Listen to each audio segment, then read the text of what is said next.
Okay, everybody, here we go with wall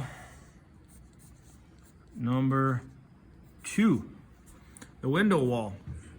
Now I've already pre-cut my top and bottom plate, and I have marked them. Notice that I used my paper as a guide for this. Like, there's no shame in using a template to mark boards. We don't have to stretch a tape measure again and do all of this layout work if it's already done for us once before. Lay the new wall section right over the old wall section.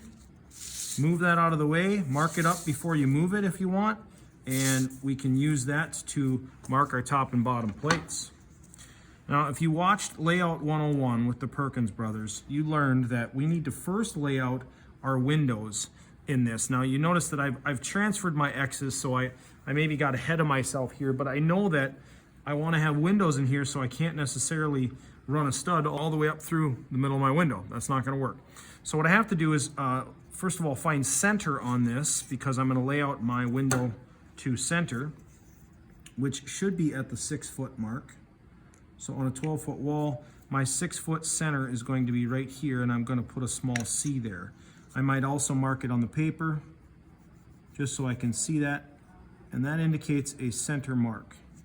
Okay, from here, I want to lay out the overall rough opening, and that rough opening for the window is found in the attachment. I actually called Simonson Lumber and I said, hey, we want to put a 3-foot by 2-foot window in, slider. Can you send me some specifications for that? So they sent me a Thermotech window, 36 wide, 24 high, a rough opening of 36 1/4. So if I have to figure 36 1/4, I have to figure half of that each direction, or 18 1/8 each way, which would be the half point. 36 divided by 2, 18 1/8. So that would be, 1.5 feet is easy to think, and then 1.5 inches is easy to think. So I'm going to go 1.5 inches each way, and a little bit more, 1/8 of an inch would be like nothing on a 1/12 scale. So basically 1.5 inches this way. I gotta slip my ruler down, sorry. And from center, I'm gonna be 1.5 inches this way. So a little bit strong. I'm actually gonna match those together so I can transfer marks.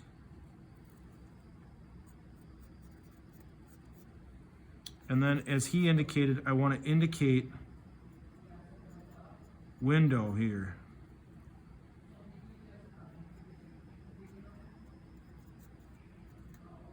Window.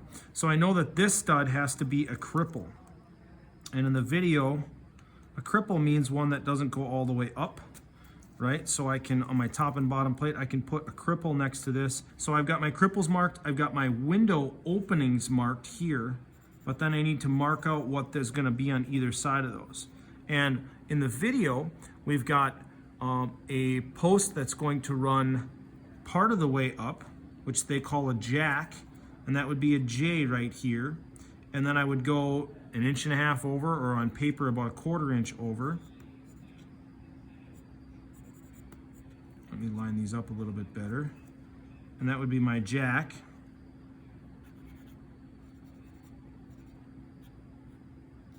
I believe these are also called trimmer studs.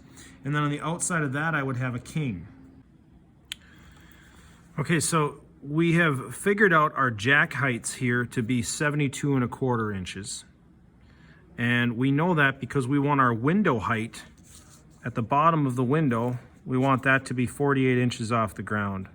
So I redrew this a little bit because it was messy and I didn't like it. I know that I want my window to be 48 inches to bottom of window. That helps me figure out everything else as well.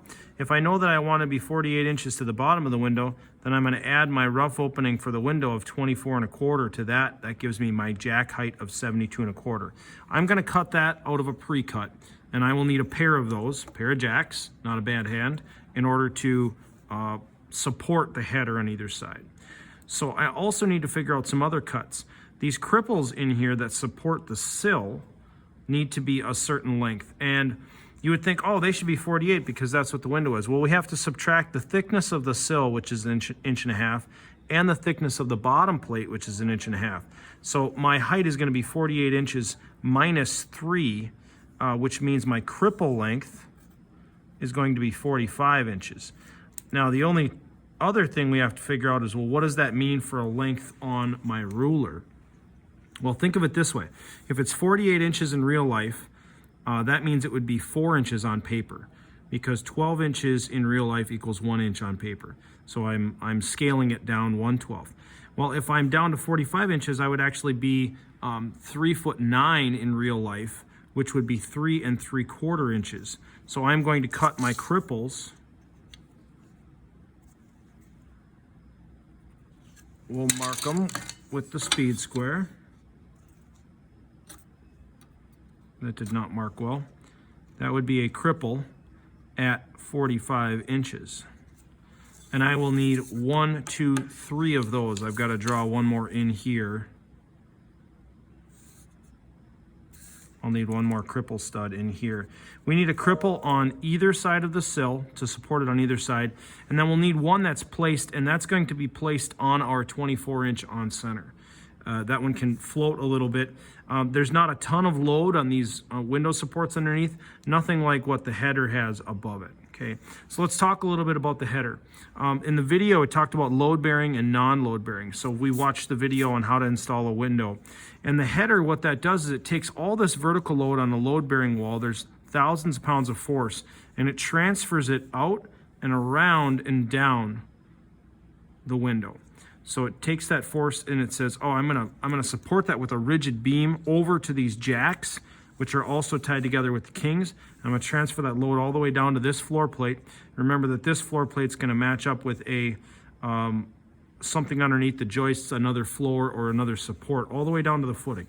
So that header's gotta be built strong enough that it can support what's missing in the middle there. The video actually said if it's over 60 inches, we have to do a more substantial, meaning we put 2 kings and 2 jacks on each side. But our header, to figure our width, our header is going to be our rough opening of our window, 36 1/4, plus we're going to add the jack thickness in, or the jack width in on each side, because the jacks are what hold the header up and hold it to height as well. So we've got to figure that in because they have to overlap there. The overlap shown is correct. So we're going to add 1.5 inches for this side plus 1.5 inches for this side.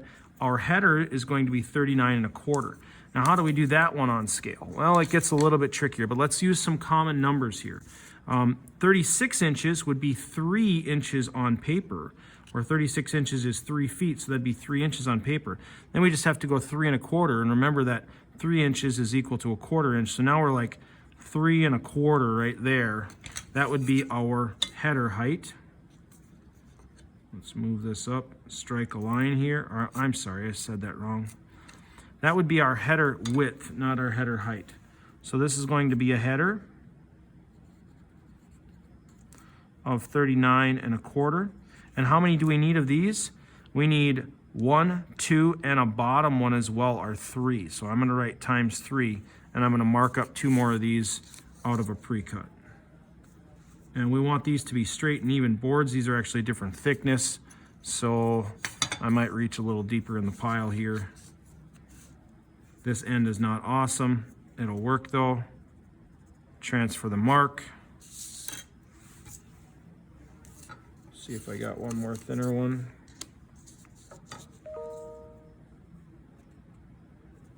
Line up all of these.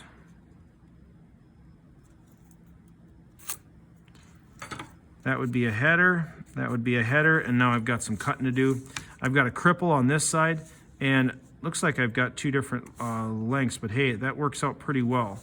So I need 2 more cripples as well. Boom, boom, I need a total of 3.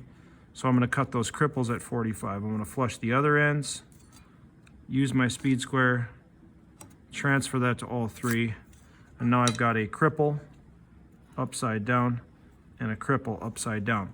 I'll do a little cutting and I'll be back.